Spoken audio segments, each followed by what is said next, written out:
Très très bien. Donc on est parachat de Pécoudé. Donc dans mon Chumash, on est page 572, c'est celui-là. Vous voyez celui-là, voilà. C'est celui-là. Donc on est dans le 40e chapitre de la paracha. C'est marqué Vaïdaber Hachem el Moshe les morts. A dit Hachem à Moshe en disant Beyom à Chodesh Arishon, Beyom, le jour, Chodesh Arishon, du premier mois, Beyechad la Chodesh, du numéro 1 du mois. Ça veut dire le premier jour du mois, qui est le premier mois de l'année, on est le Rosh Chodesh Nissan. Takim et Mishkan, tu établiras le Mishkan, le sanctuaire. Oel Moed de la tente d'assignation. Vesam Tacham, et tu mettras là-bas. Donc dans ce sanctuaire, qu'est-ce qu'il y avait dedans? Il est marqué Aaron à Haïdout. Donc il y avait l'arche. L'Aaron, c'est l'endroit où on mettait les tables de la loi et les débris des tables de la loi. D'accord? Ils étaient déposés dans cette arche. Vesachota Aaron et ta parochet, et tu recouvriras sur l'arche et ta parochet un rideau. Ve'eveta et ta shulchan, et tu apporteras le shulchan. Le shulchan, c'est sur lequel il y avait les pains, vous savez, les pains du shulchan. Ve'arachta, donc c'est la table, il y avait une table, ouais, avec des pains, il y avait 12 pains. Ve'arachta et erko, donc, et tu mettras en place et tous les éléments qui vont avec. Ve'eveta et ta menorah, et tu apporteras aussi la menorah, le candélabre. Ve'aleta et ta neotera, et donc tu allumeras les flammes. Ve'ladata et ta misbeach hazav, et tu mettras aussi là-bas, tu placeras l'autel en or, l'ictoret, afin de faire des encens. L'ifne Aaron, devant le Aaron, Haïdout, Ve'samta et ta massach apetach al mishkan, et donc tu mettras ce fameux rideau qui sera à la porte du mishkan du sanctuaire. Ve'ladata misbeach et Aaron, l'ifne apetach externe. Donc, oui, ensuite on dit tu mettras aussi le kiyor, le fameux bassin, oui, Ve'lakarta et ta shemen mishra, et tu vas enduire tous ces ustensiles d'huile. Voilà, c'était de l'huile d'onction. Donc il y avait quoi comme objet? Il y avait le Aaron HaKodesh, donc le fameux armoire dans lequel on avait mis, comment vous dire, les tables de la loi. Il y avait la menorah. Oui, la menorah c'était le candélabre qui devait illuminer. Il y avait le misbeach et le shulchan. Le misbeach c'est l'autel sur lequel on faisait des encens. Oui, pas les sacrifices mais des encens. Et il y avait également le shulchan, c'est le pain. Ça va? Voilà. Ça c'est l'ustensile qu'on retrouvait dans le Mishkan. Oui, on voit que ce Mishkan, il a été construit quand? Regardez, tournez la page 574, la page qui suit, dans le 6e chapitre. Donc on est Pasuk Yud Zayin du 40e chapitre. C'est marqué Vaï Bachodesh Arishon, Bashana Hashenit Be'echad Lachodesh, Ukam Mishkan. Quand est-ce que ce sanctuaire a été fabriqué? Il a été monté. Il a été monté le premier jour du mois de Nissan de la 2e année de la sortie d'Égypte. Or, il faut savoir que ce Mishkan, en fait, il fait référence à quoi chez nous? Ouais, à quelque chose qui vient réparer la faute du Vaudor. Ça veut dire que on a fait le Vaudor. Quand est-ce que ça a été fait le Vaudor? Vous vous rappelez historiquement quelle date ça a été fait le Vaudor? Le 17 Tammuz. Ça veut dire que Moshe Rabbeinu, le Hachem s'est présenté sur le mont Sinaï. Regarde, Kadosh Baruch Hu s'est dévoilé au monde sur le mont Sinaï le 6 Sivan. Il a dit 2 commandements. Et à la suite de ça, on n'a pas supporté d'entendre ces commandements. Il a fallu qu'on entende les 8 autres de Moshe Rabbeinu, de la bouche de Moshe Rabbeinu. Donc il y a eu les 10 commandements qui ont été révélés. Il y a eu la révélation, on va dire, de la démonstration qu'Hachem existe le jour du 6 Sivan. Ça va? Ok. Ensuite, qu'est-ce qui s'est passé? Moshe est monté sur le mont Sinaï, le 7 du mois de Sivan. Il est resté 40 jours pour récupérer les tables de la loi. Lorsqu'il est descendu pour nous les donner, les premières tables, elles ont été brisées à la suite du Vaudor. Donc le Vaudor a été fait le 17 Tammuz. On est la première année de la sortie d'Égypte. Donc le 17 du mois de Tammuz, on a fait le Vaudor. Moshe, il est remonté sur le mont Sinaï, le lendemain. Donc il est resté pendant 40 jours sur le mont Sinaï pour expier nos fautes, pour essayer de nous pardonner aux yeux d'Hachem. Donc on est déjà le 29 Av. Ensuite, il a dû passer encore 40 jours supplémentaires pour qu'on puisse recevoir les deuxièmes tables de la loi. Et là, il est descendu le 10 Tishri, qui est le jour de Kippour. Et là, Hachem nous a pardonné de la faute du Vaudor, le jour de Kippour. Donc on est le 10 Tishri, ça va? Le 10 Tishri. C'est comme ça que vous disiez, je sais pas moi, on est à Kippour, là on est à Kippour, et quand est-ce qu'on a construit le Mishkan? Vous savez quand est-ce qu'il a été construit? Beaucoup plus tard, oui, au mois de Nissan, juste avant Pessah. On va dire comme si cette année on était Kippour, et qu'on sait que 15 jours avant Pessah, on a construit le Mishkan. Vous voyez tout le temps qui s'est passé? Donc ça veut dire qu'Hachem il nous a pardonné ou pas? Oui, il nous a pardonné le jour de Kippour. Mais quand est-ce qu'on a vu qu'il nous a pardonné? Le jour où il nous a dit de construire le Mishkan, le sanctuaire, c'est là qu'on a su. Parce que vous avez vu qu'à la fin de la paracha, regardez à la fin de la paracha, Regardez, ouvrez la page 576 qui va clôturer la paracha de Pekoudé. C'est marqué Vayichas et Anan el Ohel Moed. Recouvrez la colonne de nuée. À la fin de la paracha, c'est marqué, Pasuk, donc Lamed Dalet, le 34e verset. C'est marqué Vayichas et Anan et Ohel Moed. Donc recouvrez la colonne de nuée, qui est la présence divine, et Ohel Moed, la tente d'assignation. Urvod Hashem Malé et Tamishkan. Et la gloire d'Hachem recouvrait, remplissait le sanctuaire. Velo Yachol, Moshe Lavo El Moed, il ne pouvait pas rentrer Moshe dans le Moed pour parler avec Hachem. Vous savez pertinemment qu'Hachem il parlait quand et à quel moment il parlait avec comment il s'appelle, avec Moshe Rabbeinu. Il parlait le jour où justement la Torah nous dit où se retirait le Hanan, cette colonne de nuée, c'est là qu'il pouvait rentrer dans le Moed et Hachem lui parlait à travers les chérubins. C'est là que ça se passait. Donc c'est ce qui est marqué dans le texte. Kishachan et Hanan bechvod Hashem alet Mishkan ou be'alot et Hanan, et lorsque le colonne montait mais à Mishkan, Yisru ben Israël bechol masem, il pouvait voyager d'Israël dans toutes les étapes qu'ils ont dû suivre. Veimlo ya'ale Hanan, par contre si la colonne de nuée ne montait pas, velo Yisraou adiom aloto, et donc il ne pouvait voyager que s'il voyait la colonne de nouveau se déplacer. Ki Hanan Hashem ala Mishkan, parce que la colonne de nuée se trouvait sur le sanctuaire Yomam ve'esh tiye laila. Le jour, il y avait une colonne de nuée, de nuages, et la nuit, il y avait une colonne de feu, les Kol Israël, aux yeux de tout Israël, Bechol Maséen, dans toutes leurs étapes. Voilà ce que dit la Torah. Ça veut dire que qu'est-ce que c'est que la présence divine? C'est ça qu'on voyait. Quand est-ce qu'on savait qu'Hachem était présent dans nos vies? Parce qu'on voyait le Hanan, cette colonne de nuée le jour et la nuit, qui était présente en permanence dans le désert. C'est là qu'on a su qu'Hachem nous a pardonné, quand on a vu cette manifestation se dévoiler. C'est ça. Donc on voyait la Shrina, en fait, vous avez compris? On voyait la Shrina, la présence divine dans nos vies. On le voyait de quelle manifestation? Parce qu'il y avait le Hanan, cette colonne de jour, et la nuit, on voyait la colonne de nuit. Donc ça veut dire que quelque part, voilà, c'était la présence divine. Voilà ce qui s'était révélé, c'est ça que dit la paracha de Pekoudé. Mais pour ça, il y avait des objets, d'accord? Il y avait des objets dans le Mishkan. Ces objets dans le Mishkan, ils ont été fabriqués par qui? Oui, vous savez? Non, vous savez pas? Dommage. Alors, regardez, ouvrez la paracha de Vayakel. La paracha de Vayakel, oui, donc la paracha qui... Betsalel ben Uri ben Chou, oui, mais il n'y a que lui qui a travaillé dans le Mishkan. Non, il y a O aussi, je sais pas comment ça s'appelle, O quelque chose. Alors, oui, d'accord, c'est vrai. Alors, et regardez dans la paracha ce qui est marqué. Dans la paracha, c'est marqué comme ça. Regardez page 552, donc on est au début du 35e chapitre de la paracha. Au début, c'est marqué Pasuk Yud. Dans la page, chez moi, c'est la page 552, le 10e verset. Donc c'est le 35e chapitre et le 10e verset. C'est marqué Vechol Chacham Lev. Kol Chacham Lev. Toute personne qui était Chacham Lev, ça veut dire quoi Chacham Lev? Chacham, sage, Lev. Ouais. C'est marqué Kol Chacham Lev, Yavohu, il venait, Veyarasu et Kol Asher Tziva Hashem, et a fait tout ce qu'avait demandé Hashem. D'accord? Hachem, il a demandé à ce qu'on construise des objets. À travers des prélèvements qui ont été demandés au Bnei Israël, ils ont construit des choses. Et c'est marqué aussi un peu plus tard dans la Torah. Regardez page 554, Pasuk 25. Ouais, c'est marqué là-bas. Hein. Vekol Isha. Et toute femme, Chachmat Lev Beyadea, qui était Chachmat Lev, qui avait une intelligence du cœur dans ses mains. Tavu Veyaveu Vetavet Datechelet Vetargaman. Et elles ont filé la laine pourpre et la laine d'azur. Donc il fallait être Chacham Lev pour construire le Mishkan. Oui? Chacham Lev en français, ça veut dire quoi? Chacham Lev, Chacham sage avec son cœur. Bon, où est-ce qu'elle est la sagesse? Dans le cœur ou elle est dans le cerveau? Hein? Dans le cœur ou dans le cerveau? Dans le cerveau. Dans le cerveau. Parce que si on a demandé la sagesse du cœur. C'est vrai. Alors il faut comprendre ce que c'est que la sagesse du cœur. Vous voyez, c'est quoi? C'est quoi? Et si nous manquait le cœur dans la sagesse? D'abord, est-ce que la sagesse, elle est dans le cœur? La sagesse. L'intelligence, la sagesse, la connaissance, elle est où la connaissance? Dans le cerveau, elle est dans le cerveau. Pourquoi la Torah parle de Chochmat Lev? C'est quoi le Lev ici? De quoi il s'agit? C'est quoi le cœur le cœur qui se lie au cerveau? Voilà. C'est le date de la connaissance. Oui, ça veut dire que quelque part, il y a une émotion. Oui. Et si on est dépourvu d'émotion,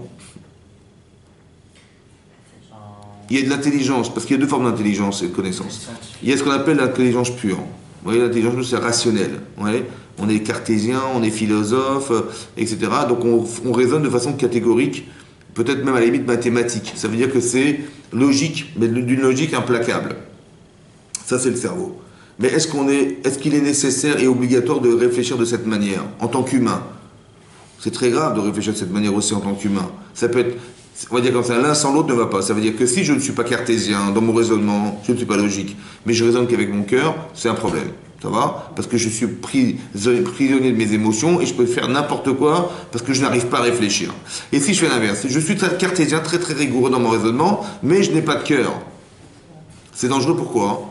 Parce qu'il y a des choses qui vont changer en fonction des émotions. Ça va? Il y a des choses, il y a des vérités qui sont moralement insupportables parce qu'émotionnellement pas acceptables de les dire. Alors il faut avoir du cœur dans la chokhma aussi. Et on voit que les chachamim, les gens des sages de la Torah, ce sont des chachmelev, des gens qui sont capables de mettre du cœur et à la fois, comment on veut dire, du cerveau. Voilà. Maintenant, qu'est-ce qui relativise votre cerveau dans votre... Vous avez un corps et vous avez une neshama. Vous avez un corps et vous avez une neshama. D'accord? On a tout ça. On est conjugué de deux êtres qui sont à la fois un corps, on a un corps physique et on a une neshama. D'accord? Cette neshama, d'après la Torah, elle nous a permis, comme ça Rachid l'expliquait, d'avoir la connaissance, d'avoir la capacité de penser, d'analyser, de parler. C'est ce que nous permet la neshama. Donc c'est quelque chose de spirituel. Vous savez, dans la lacha, c'est marqué que les tefilines, on les met sur la tête. Pourquoi sur la tête? Parce que là-bas, le Shulchan Aruch écrit que le cerveau, le moach, le cerveau, c'est le siège de la neshama. Essentiellement, ça s'assoit sur le cerveau. Ça veut dire que votre capacité d'analyse, c'est votre niveau de neshama. Ça va? Voilà. Et ça s'assoit dessus. Donc on voit que le cerveau, c'est la neshama. D'accord. Il y a autre chose. Il y a la neshama, mais il y a le corps. Le lèvre, je pense que le cœur, c'est votre corps. C'est bon? Est-ce que quand vous réfléchissez, quand vous agissez, quand vous décidez, vous vous passez de quelque chose? Non. Vous réfléchissez avec votre cerveau, mais vous avez des émotions aussi. Votre corps, il est peut-être pas forcément d'accord, il est oui d'accord, on ne sait pas. Donc vous allez devoir juger avec les deux. Ça va? Vous allez décider avec les deux. Chacham lev, c'est fondamental. Ça veut dire que des fois c'est mon cerveau qui a raison, des fois c'est mon corps qui a raison. Mais je suis confronté en permanence entre quelque chose qui est avec et contre moi.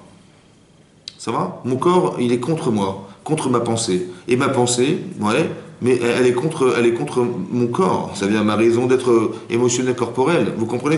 On a quelque chose qui est contre soi-même en permanence, qu'on déplace en permanence dans nos choix permanents. Ça va? Donc ça veut dire qu'il y a toujours les deux. Il faut toujours réfléchir avec les deux.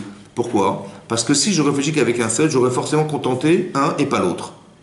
Oui, c'est pour ça qu'on a souvent expliqué que ça c'est à retenir, que quand Hachem a dit à Avraham Avinu, Lech lecha me'artzecha, on lui demande de faire une chose compliquée, Avraham, c'est de quitter sa maison, ses parents, sa famille, c'est très dur, ça va? Alors qu'il a son père vieillard, qu'est-ce que diront les gens? Il a abandonné son père, il y a tout plein de principes relationnels aux autres qui vont se greffer autant que lui, il a de la peine de quitter son père, évidemment. D'accord? Hachem lui dit, Lech lecha, pars pour toi.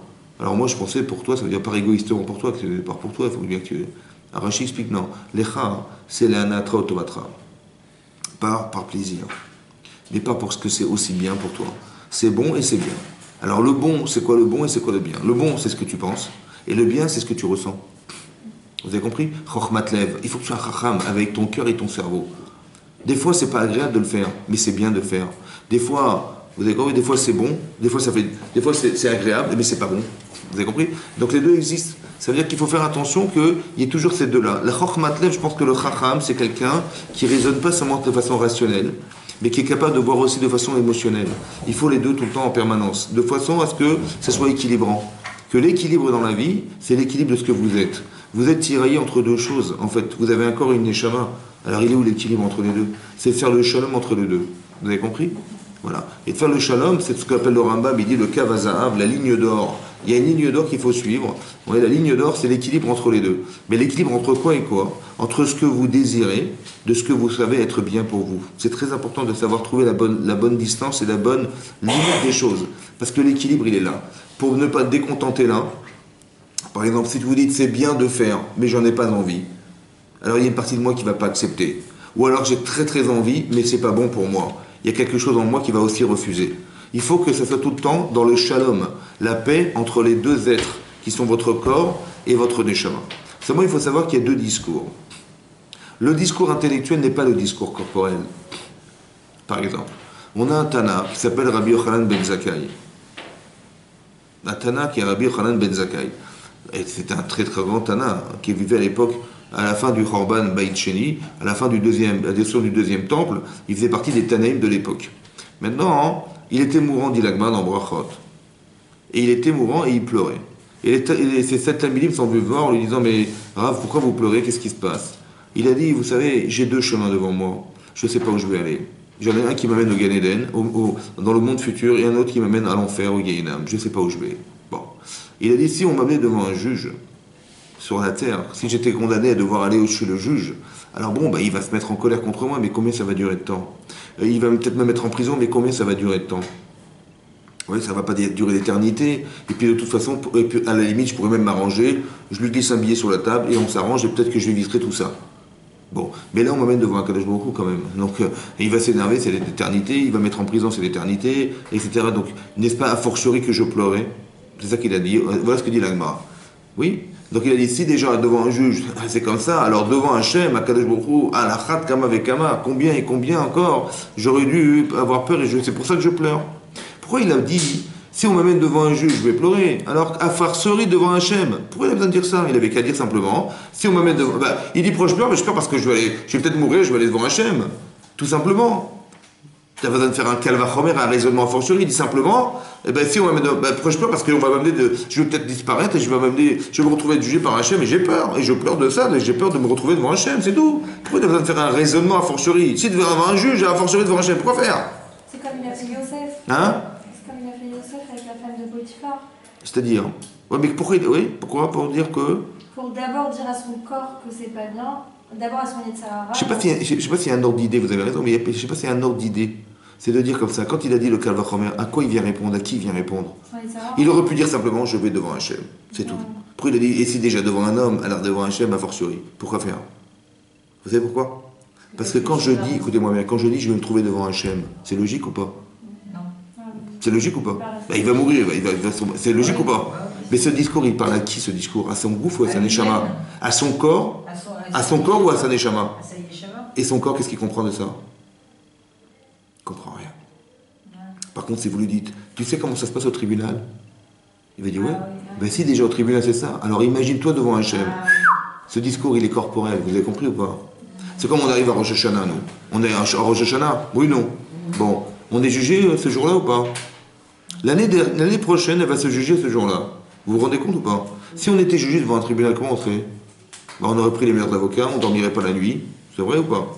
Bon, et là, qu'est-ce qu'on fait? Pas de problème. Baruch Hashem. Et on fête. C'est un jour de fête extraordinaire. Et on prend des pommes. Et allez, vas-y, mets-les dans le miel. Et tiens, passe-moi les grenades. Allez, vas-y, on rajoute ça. On va se faire juger demain, mais on est peinard. On est super cool baba. Oui ou non? Et comment ça se fait qu'on n'a pas peur? Parce que notre corps, il n'arrive pas à ressentir. Parce que votre corps, il comprend rien. Vous avez compris ce qui se passe? Ah, donc on écoute le chauffard et tout? Etc. Donc tout ce qui va être fait, on va être pro, on mange du miel et on mange des grenades et tout. Pourquoi? Parce que c'est bon. Parce que c'est bon, ça fait plaisir. Faut pas se gêner dans la vie. Bon. Parce qu'en vérité, on veut que l'année prochaine soit agréable. On se conditionne. Ce raisonnement, il est physique. Vous comprenez ce que je veux dire? Il est physique. Donc ça veut dire qu'il faut répondre aux deux tout le temps, les deux. Il faut répondre à ce que vous savez. Et il faut répondre émotionnellement. C'est pour ça qu'on fait des raisonnements. Vous savez peut-être pourquoi on doit faire la bisouade d'honorer ses parents? Peut-être. Parce que si tu sais honorer ton père, mais a fortiori tu vas honorer Hachem. Et si tu crains ton père et ta mère, mais a fortiori tu vas craindre Hachem. Non? Ouais. Mais ce raisonnement, il est physique. Vous comprenez ce que je veux dire? C'est un raisonnement physique. Ça veut dire qu'il faut répondre émotionnellement à quelque chose qui fait partie de ton corps, puisque tu vis avec. Donc il faut bien que tu raisonnes avec, et que tu ressentes avec, et que tu puisses décider avec. Alors on va faire des raisonnements. Comme dans la Haggadah de Pessah. Oui, qu'est-ce qu'on nous dit? En fait, si Hachem, il nous avait donné seulement la manne, ça aurait suffi largement. Oui, il nous a donné aussi, je sais pas quoi, ça va? Et si c'est je sais pas quoi en plus, il nous a donné la Torah, mais la Torah ça suffisait, largement. Il nous a mis sur le mont Sinaï, en plus. Mais le mont Sinaï, ça aurait suffi largement. Il nous a donné Res Israël, mais Res Israël en soi, ça aurait suffi largement. Et il nous a donné aussi, ça va? Voilà ce qui est marqué dans la Haggadah de Pessah. Mais s'il y avait marqué simplement la chose suivante, Hachem il nous a donné 10 choses. Ça va? Et il nous a donné 10 choses. C'est bon? 10 choses, c'est bon quand même. Tu as besoin de dire un seul serait suffi, et maintenant qu'il a donné l'autre, a fortiori, on est content. Et s'il avait donné que le deuxième aussi, mais à lui tout seul serait suffi largement, il nous a rajouté un troisième. Mais qu'est-ce que ça veut dire? C'est quoi ce langage? Ce langage, c'est un langage émotionnel, corporel, vous comprenez? Parce que mathématiquement, j'ai pas besoin de citer ça. J'aurais pu simplement dire mathématiquement, il a donné 10 choses, dis merci. Il t'a donné 10 choses, dis merci. Mathématiquement, ça marche comme ça. Mais on n'est pas des mathématiciens. On n'est pas des robots, vous comprenez? On a des émotions, on a un corps qui réagit autrement. Alors je suis obligé de dire, vous savez quoi? Avec un seul, ça aurait suffi largement. Il t'a donné 1 milliard, ça va, tu vas besoin de plus? Et bien encore, il t'a rajouté encore 1 milliard. Mais le 1 milliard qu'il t'a rajouté en fait, il t'aurait suffi. Et bien il t'a rajouté encore 1 milliard. Vous avez compris ce qui se passe? Ce raisonnement-là, c'est pas un raisonnement intellectuel.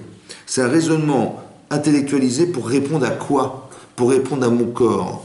Parce que mon corps ne réagit qu'à des émotions. Une fois, je vous ai dit au cours, quand Rabbi Yochanan ben Zakkai, il a dit à ses élèves, ouais, il a dit, alors si on m'amène devant Hachem, etc., ils ont dit, bon, fais-nous une bracha.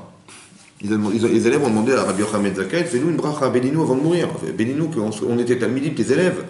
Il a dit, Yahi Ratson, que soit la volonté d'Hachem, que vous arriviez un jour à craindre Hachem comme on craint les hommes. Ouais, il faut avoir la crainte d'Hachem, il faut avoir peur d'Hachem, que je vois pas, hein. Comme si que je voyais la police, je voyais des gens que je crains. Et ils ont dit quoi, c'est tout. Quand tu rabaisses Hachem, tu rabaisses Hachem à un homme, c'est honteux ça. Oui, il a dit bien, il a dit à l'éveil. Que quand un homme fait une avéra, quand quelqu'un fait une avéra, qu'est-ce qu'il dit? Il dit, j'espère qu'il n'y aura personne qui va me voir. Quand on fait une bêtise, on dit, j'espère qu'il n'y a personne. Hein? Bon. C'est quand même bizarre quand même que je sais qu'Hachem existe. Mais j'ai plus peur de ce que je vais voir que de ce que je sais. Alors que ce que je sais, c'est plus grand que ce que je vais voir. Tu dis, tu mets la Hirat Shamaim, tu mets Hachem d'un côté, le créateur de la création du monde, et tu mets un type qui va, un policier qui va te surprendre, t'as plus peur des policiers, toi.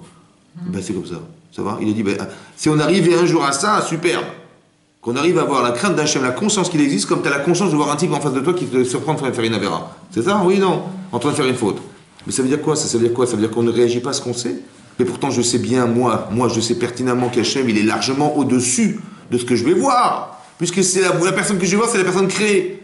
Mais si déjà la personne créée, j'ai peur, alors la personne qui est Hachem, mais Hachem lui-même, qui est le créateur, a fortiori, j'aurais peur ou pas? Pourtant, je ne réagis pas à ce raisonnement-là. C'est bizarre quand même, non? Comment ça se fait? Oui, mais pourquoi? Pourquoi je ne réagis pas à ce que je sais? Parce que le Yéserara est plus important que... Il a plus d'emprise. Ça veut dire quoi? Ça veut dire que vos émotions sont plus fortes que ce que vous savez. Vous avez compris ça? Les émotions sont plus fortes.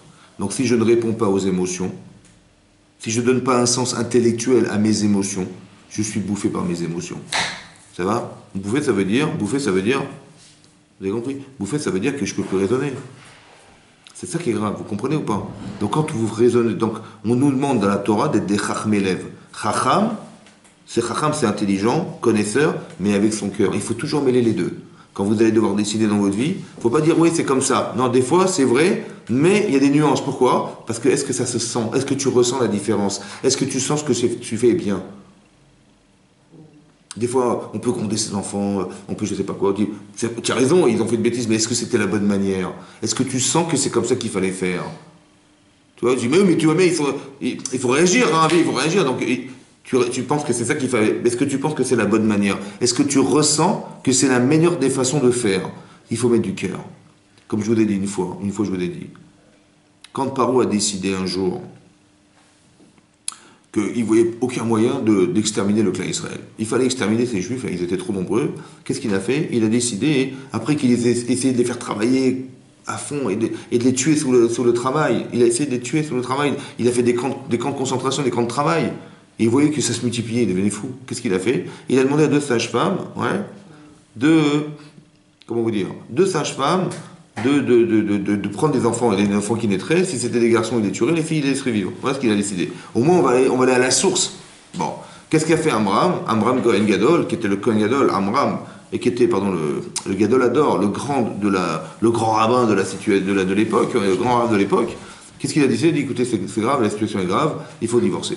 Pourquoi? Parce que d'engendrer la mort d'enfants, oui, parce que des enfants qui naîtront, dans le doute, si c'est un garçon, il va être jeté au nid, ce risque, on ne le prend pas. Donc il vaut mieux que quoi? Qu'on n'ait pas d'enfants. Et pour ne pas en avoir, il vaut mieux divorcer. Donc il avait décidé, il a décidé qu'il fallait divorcer.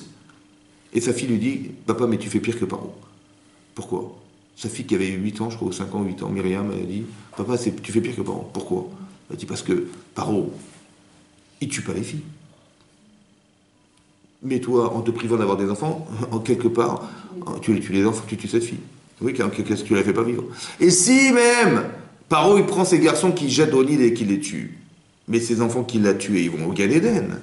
Ils ont fini leur vie, ils vont au Gan Eden, oui ou non? Or toi, en te privant d'avoir des enfants, tu prives ces enfants du Gan Eden.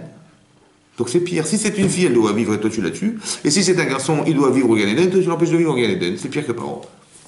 Ça va? C'est ce qu'elle a dit. Il a dit, t'as raison, il a épousé sa femme, ils ont eu Moshe Rabbeinu. On a posé la question, on s'est demandé, mais quand même on parle du Gadol Ador. Gadol, c'est quoi Gadol Ador? Grand dans la Emouna, grand dans l'intelligence. Il avait la Emouna Tachem plus que sa fille. La Emouna, il est le plus grand rab de la génération. Et intelligence, il avait plus que sa fille, évidemment, elle avait 8 ans. Oui, plus. Donc qu'est-ce qui lui a manqué? Comment c'est qu'il n'a pas compris? Il n'a pas compris. Hein? Et quelles émotions? Qu'est-ce qu'il a manqué d'avoir comme émotion? C'est ça qu'il faut comprendre. Vous avez compris? Il est cartésien. Il dit, attendez, ma femme, elle va tomber enceinte, pourquoi je vais la faire? Elle va porter un enfant pendant 9 mois, et à la fin de compte, peut-être qu'on va jeter cet enfant au Nil, mais je n'ai pas envie de la faire souffrir, c'est logique. Ouais. Autant que moi, si j'ai un enfant, je vais engendrer la mort d'un enfant, moi, père de famille, mais je ne peux pas. Donc je suis logique, ça va? Mais qu'est-ce qui lui manque? Quelle émotion lui manque? Non, on ne peut pas dire, le rabbin. Le cœur.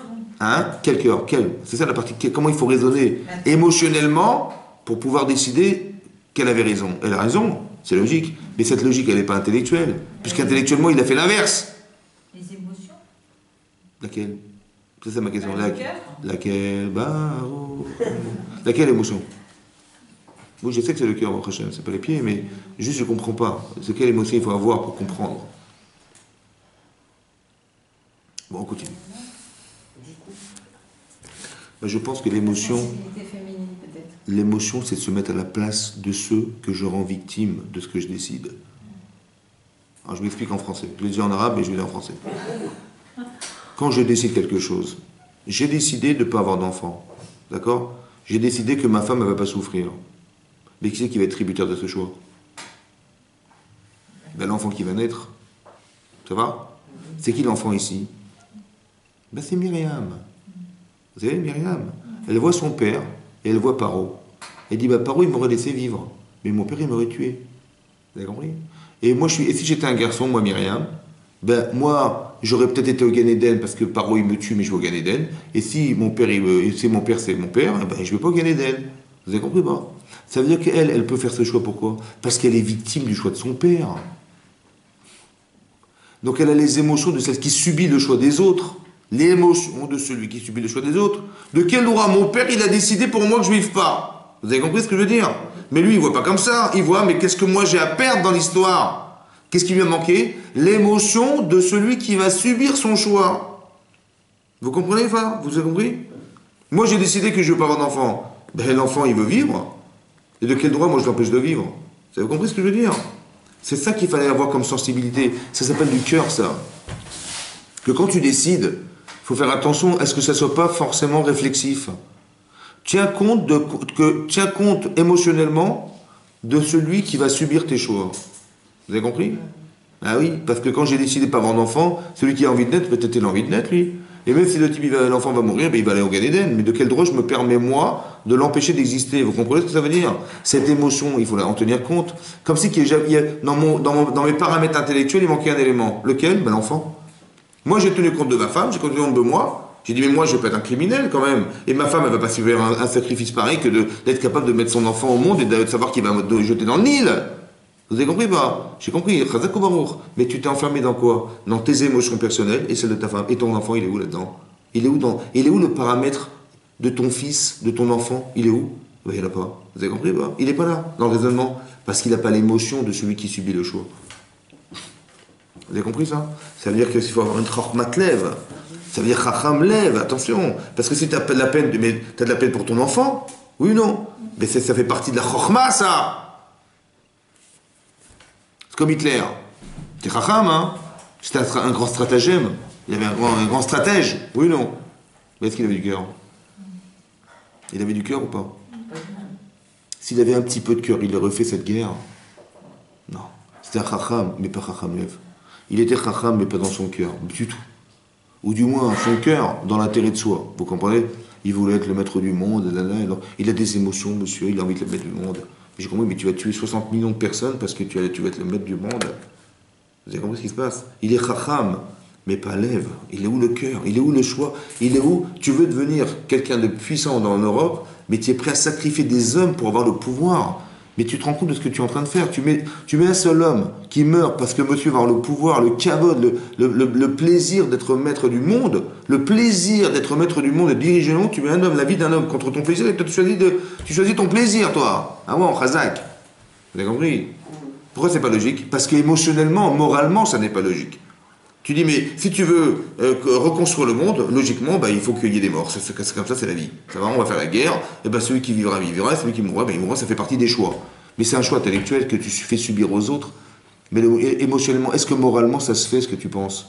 Vous avez compris? Il est chacham, mais il n'y a pas de lève dans son cœur. Du moins, il y a un lève, mais le lève, il est introspectif, c'est-à-dire qu'il n'a que d'intérêt, que l'émotion n'a que d'intérêt, c'est de pouvoir assouvir un besoin personnel. Attention! Vous avez compris? La Torah ne veut pas de ça. Elle veut d'un chacham lev. Ça veut dire de tenir compte de tous les paramètres émotionnels qui existent. Pas seulement tes intérêts personnels. C'est avec ça qu'on construit la Mishkan. Avec des gens pareils qu'on va construire le Mishkan. Ça veut dire qu'il y a de la chorma. Oui, la chorma, c'est de la connaissance. Et il y a de la sagesse émotionnelle dans le Mishkan. Et c'est dans cet espace qu'Hachem réside. Vous avez compris? Quand sa fille, elle dit à Abraham, elle dit, papa, tu t'es trompé, il n'y a pas de shrina. Il n'y a pas de présence divine. Il ne peut pas juger favorablement. Vous avez vu que quand Yaakov était triste d'avoir perdu son fils, la shrina ne peut pas résider dans cet homme. Pourquoi? Parce qu'il n'y a pas de simcha, il n'y a pas d'émotion. Vous avez compris? La simcha, la joie c'est quoi? La joie, c'est l'osmose entre mon corps et ma tête. Je rejoins ce que je pense. Alors mon corps il rejoint ce que tu penses, si à l'extrême il rejoint, t'es heureuse, t'es content, t'es heureux, c'est ça oui la joie. Mais c'est ça, et ça c'est l'expression de la shrina, de la présence divine. Ça va? Donc c'est clair et net. Donc quand on voit la présence divine dans le Mishkan, ça veut dire que les éléments qui sont présents, ils sont révélateurs de la présence divine ou sont organisateurs de la présence divine. Il y avait quoi comme objet dans le Mishkan? Menorah. Il y avait la menorah, donc il y avait le candélabre qui devait être allumé. Le candélabre, à quoi il servait? Pas à le jeter sur son mari, mais à éclairer. Ouais, à éclairer, c'est la lumière, ok. Il y avait la menorah, ok. Il y avait le shulchan, c'est quoi le shulchan à votre avis? Oui, mais c'est la table où il y avait les pains. Les pains, c'est quoi les pains? C'est le matériel, Oui, pour moi, c'est la parnassa, c'est ce que vous gagnez tous les jours, on vit du pain quotidien, donc c'est le pain, c'est la parnassa, ok. À part ça, il y avait quoi? Le misbéach. C'est quoi les kétoret? Les encens. C'est la avoda. On dit la avoda, c'est le misbéach. Maintenant qu'on n'a plus de misbéach, qu'est-ce qu'on a remplacé par la prière? Ça va? Mais le misbéach, c'est l'avoda tachem. Ça veut dire que vous avez une avoda, un service divin que vous faites tous les jours, oui, qui est quotidien. Mais est-ce que ça sent bon? C'est vous qui jugez. Mais il faut que ça sente bon. Il faut des encens. Il faut qu'on soit fier et que ça sente bon ce qu'on fait. C'est important que ça soit parfumé. Ok? Que quand vous faites une mitzvah, on fait par routine, elle n'a pas de parfum cette mitzvah-là. Il faut que ce soit parfumé. Ça va? Ok. Et à part ça, qu'est-ce qu'il y avait d'autre? Le Haron HaKodesh. Et dans le Haron HaKodesh, il y avait quoi? Les tables de la loi. C'est quoi la différence entre les tables de la loi qui sont enfouies dans l'armoire, là? Ça va? Et la menorah qui produit de la lumière. C'est quoi la lumière, à votre avis? La présence divine, non? Ner mitzvah ve Torah or. La ner mitzvah ve Torah or. Ner mitzvah ve Torah or. La Torah, c'est la lumière. Donc c'est quoi la Torah? C'est la lumière. Mais c'est quoi la différence entre la Torah éclairante et la Torah qui est dans la Haron HaKodesh? C'est quoi la différence? Pourquoi on a deux objets pour dire la même chose a priori? C'est pour lui donner de la vie à la Torah, non? Très bien, c'est bien. Donc c'est quoi la différence entre la Torah qui est enfouie dans le Haron HaKodesh C'est la révélation de... et la lumière qui est exploitée par la menorah? C'est la Menorah, prière. la flamme, ça bouge. C'est la Non prière. mais oubliez ça, c'est quoi la lumière? La C'est la lumière. prière. C'est C'est clair, qui illumine. c'est l'essence, c'est Dieu, extérieur, c'est intérieur. Hachem. Peut-être, ouais, peut-être. Mais on va dire comme ça. Vous, on étudie la Torah, on fait des cours. Là, on fait un cours aujourd'hui. Qu'est-ce qu'on fait en fait? On apprend ce qui est marqué dans le livre. Ouais. C'est vrai? À quoi ça sert? Pour savoir comment- À quoi ça sert un cours? À quoi ça sert un À cours? éclairer le vivant. Hein? À éclairer le vivant. Ça veut dire que vous allez sortir dans la rue tout à l'heure. À comprendre. Vous allez raisonner avec ce que vous avez appris. Oui. Ça va vous éclairer ou pas? Ouais. C'est ça la menorah. La menorah, c'est ce que vous allez c'est ce que la Torah cachée dans l'arche du Mishkan va vous permettre d'éclairer vos vies demain. À la lumière de ce que vous avez compris, vous allez pouvoir piloter votre vie. Quel choix vous allez faire dans la vie? Ben, à l'image de ce que vous avez compris. Ça va? Maintenant, la Torah, elle est fermée ou elle est ouverte. C'est-à-dire, il y a une Torah qui est dans l'arche, et il y a une Torah qui est exprimée par les êtres humains à l'image de ce que vous avez vu. Ça va? Ok. Vous avez compris ça? Ok. Dans la création du monde, il y a deux personnages. Il y a qui et qui? Ben, il y a l'homme et la femme. Non? Très bien. Regardez, ouvrez la page.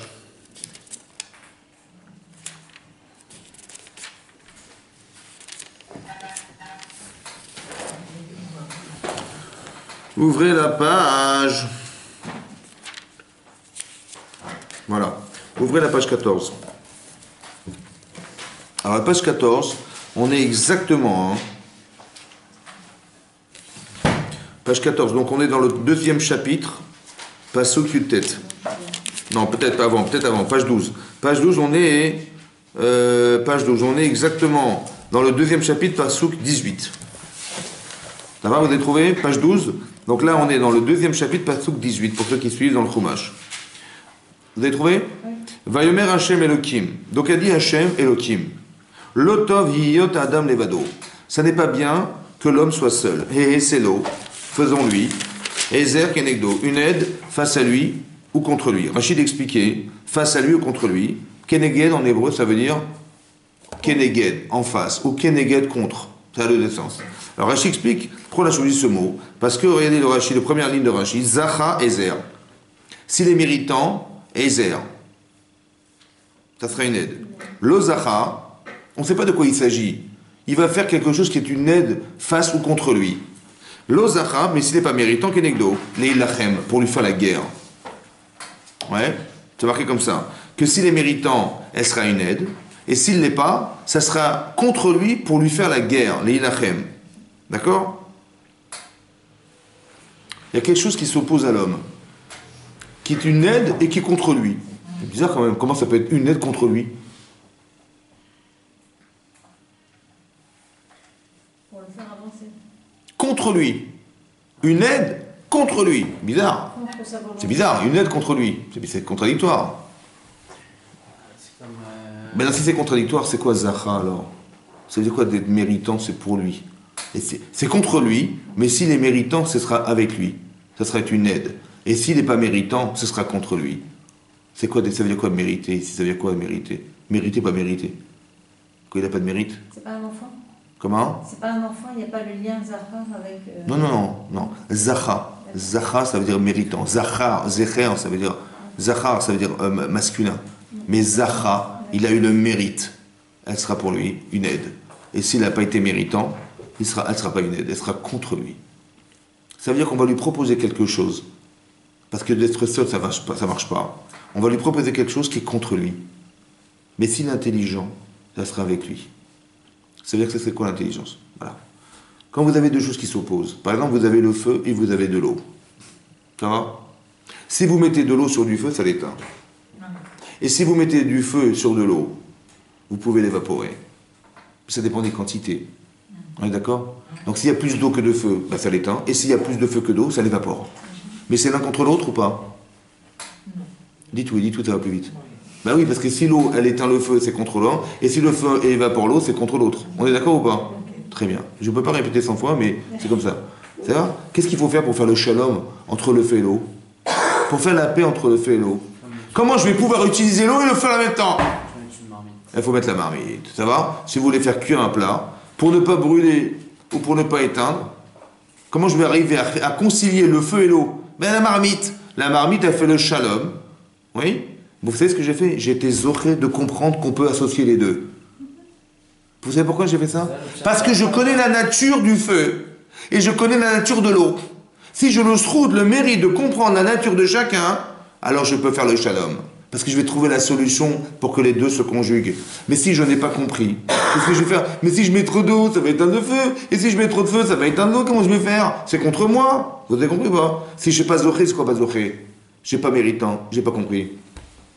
Si je n'ai pas compris l'essence, ou je n'ai pas compris la solution, alors ça va toujours être contre moi. C'est ça le pchat là-bas? Hein? C'est ça le pchat là-bas? Ça, c'est plus blessure. Mais c'est quoi d'autre alors? Vous avez compris? Quelqu'un qui n'est pas chacham. Si quelqu'un n'est pas chacham, c'est quoi l'intelligence? C'est de comprendre d'abord la nature. Parce que la nature de l'autre, elle est forcément contre moi, parce que c'est pas la mienne. Est-ce que vous comprenez ça? On va lui proposer quelque chose. Mais en vérité, est-ce que quelqu'un qui veut bouillir de l'eau, il a besoin du feu? Non. Pour bouillir de l'eau, on a besoin du feu. Ah oui. Baruch Hashem. Mais c'est contre moi. Mais si je sais à quoi ça va me servir, c'est contre moi ou c'est avec moi? Avec Moi j'ai peur de me brûler, vous savez, j'ai peur de me brûler. Donc c'est contre moi. Moi je suis de l'eau, j'ai peur du feu. Mais j'ai dit, mais pourquoi t'as peur du feu? Bah oui, parce que je vais me faire évaporer. Mais j'ai dit, mais tu peux pas t'en servir pour que ça soit pas contre toi? Essaie de réfléchir. Mais pour réfléchir, il faut de quoi? Est-ce qu'il faut être le chacham? Ou il faut avoir du lève? Les deux. Il faut les deux. Si quelqu'un il est chacham sans lève, il est mort. Ça va? Qu'est-ce qu'il a? Alors je continue le texte. Vaïtzer Hashem Elokim min Adama. Vaïtzer Hashem Elokim min Adama. Donc a fabriqué Hashem. Vaïtzer. Il a créé Hashem. Elokim de la terre, à partir de la terre. Kol Chayat Asadeh.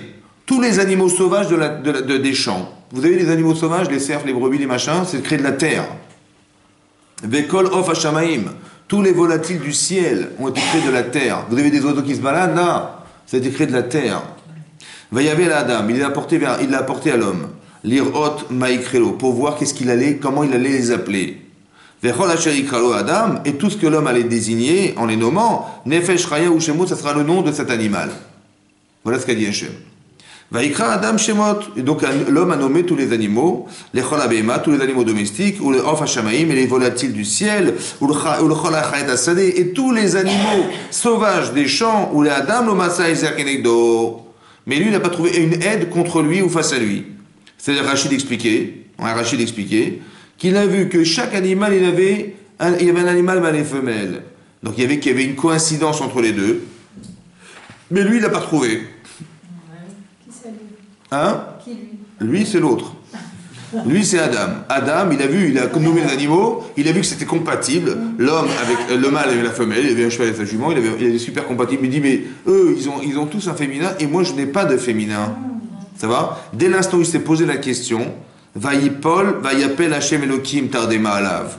Il a fait tomber une Tardema, ça veut dire il l'a mis en sommeil.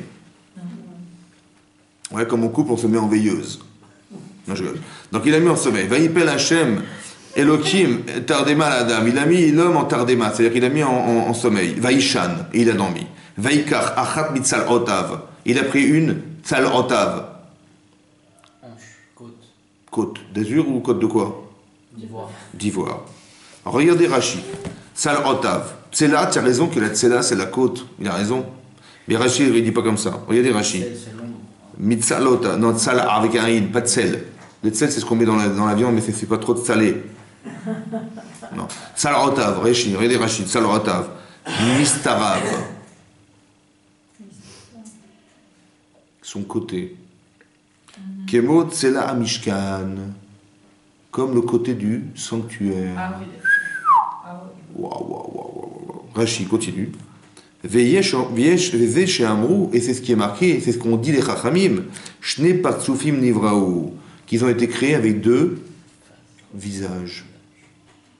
Qu'est-ce qu'il a fait Hachem? C'est quoi de Salota son côté? C'est quoi son côté? C'est le côté féminin qui est en l'homme. Il a détaché de l'homme. Ça va, vous avez compris ou pas? Il est né avec sa femme ou pas? Oui, non, avant c'est pas. Il est né avec sa femme ou pas? Oui. Puisque... Donc comment il a dit, mais elle est où? Il est où mon féminin? Il est où mon féminin? Il est là derrière toi. Ça veut dire quoi ça? Parce que... Il a pris les animaux, il dit voilà, lui il a son mâle et sa femelle. Mais moi j'ai pas de femelle. Il avait sa femelle ou pas? Oui. Mais pourquoi il l'a pas vu? Parce qu'elle était en... Il a fallu qu'il en ait envie pour qu'on l'endorme et qu'on le détache de lui et qu'on lui mette en face. Kenegdo. C'est marrant ça, non? Ça veut dire quoi chez vous ça? Parce qu'il avait que l'intelligence et pas l'émotion. Mais il ne savait pas qu'il avait une femme dans le dos, là? Non, Hein? je ne savais pas. Comment ça se fait? Parce Hein? qu'il Je n'ai pas dit sur le dos. Hein. il a réagi rien qu'avec son... Mais c'est marrant qu'il n'avait pas la conscience. Peut-être qu'il était sans le savoir. Qu'est-ce qu'il a fallu faire pour qu'il en ait conscience? voir Sentir les le autres. manque. Créer le manque. Ouais.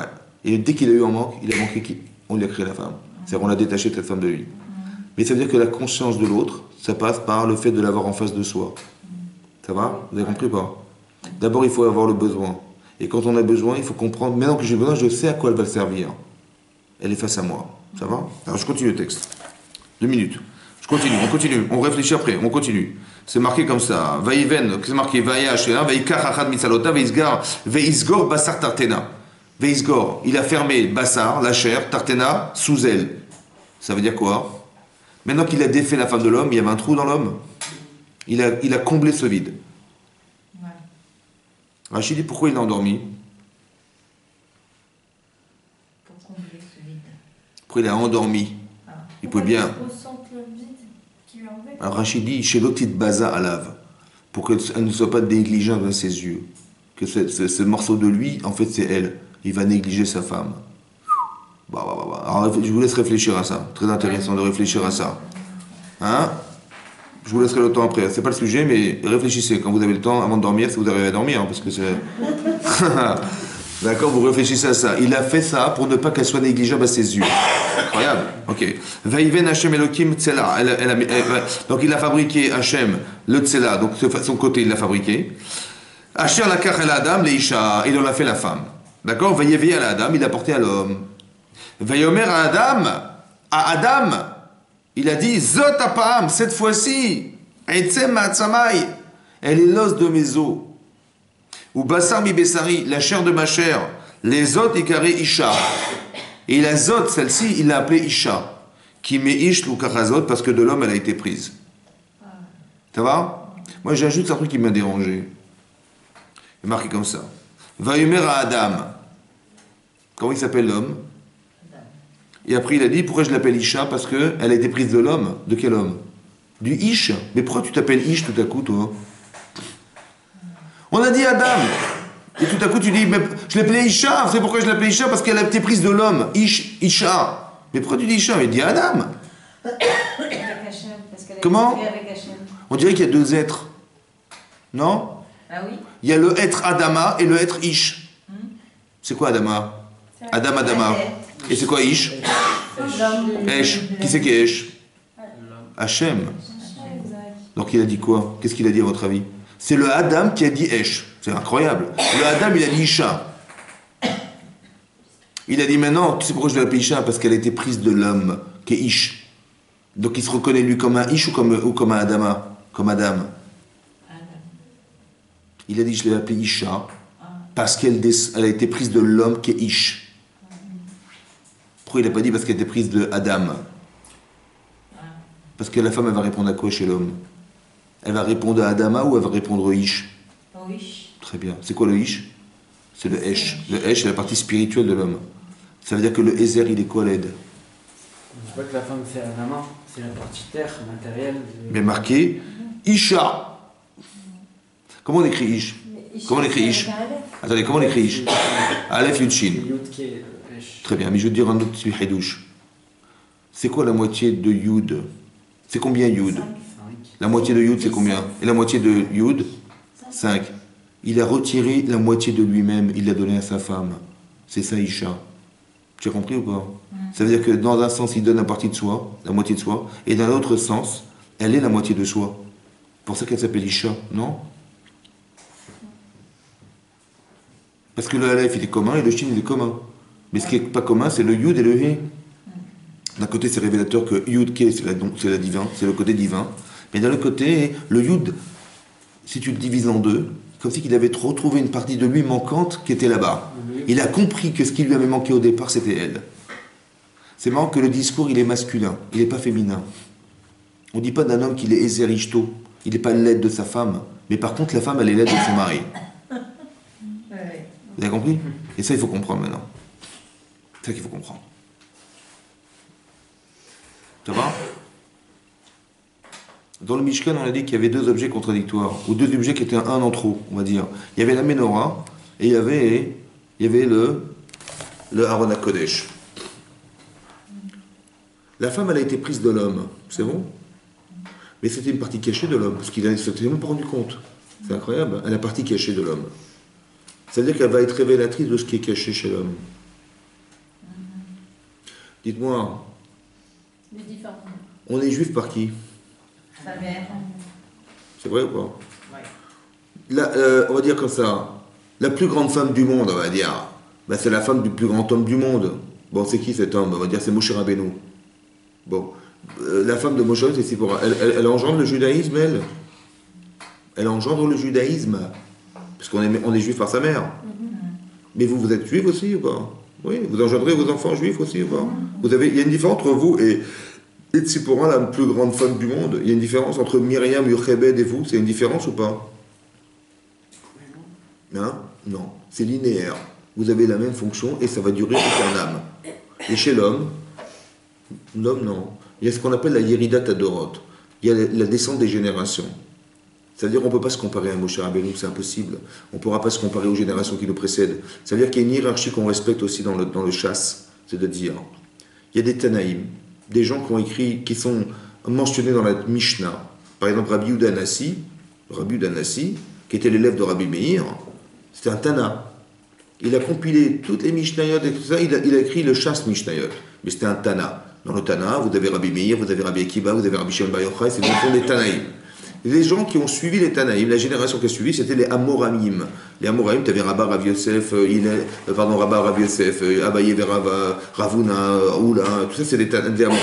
Un Amora, il ne peut pas contredire un Tana. Ça va? C'est-à-dire que ce que le Tana dira, il dira c'est Emet. Pourquoi il ne peut pas contredire? Parce qu'il n'a pas la connaissance du Tana pour venir se confronter à lui. Donc il ne peut qu'accepter, ça va? Ça s'appelle la Yeridat Adorot, on descend de génération. Ensuite on a eu les Géonim, les Tanaï, on a eu les Géonim, on a eu les Rishonim. Par exemple, Rashi c'est un Rishon.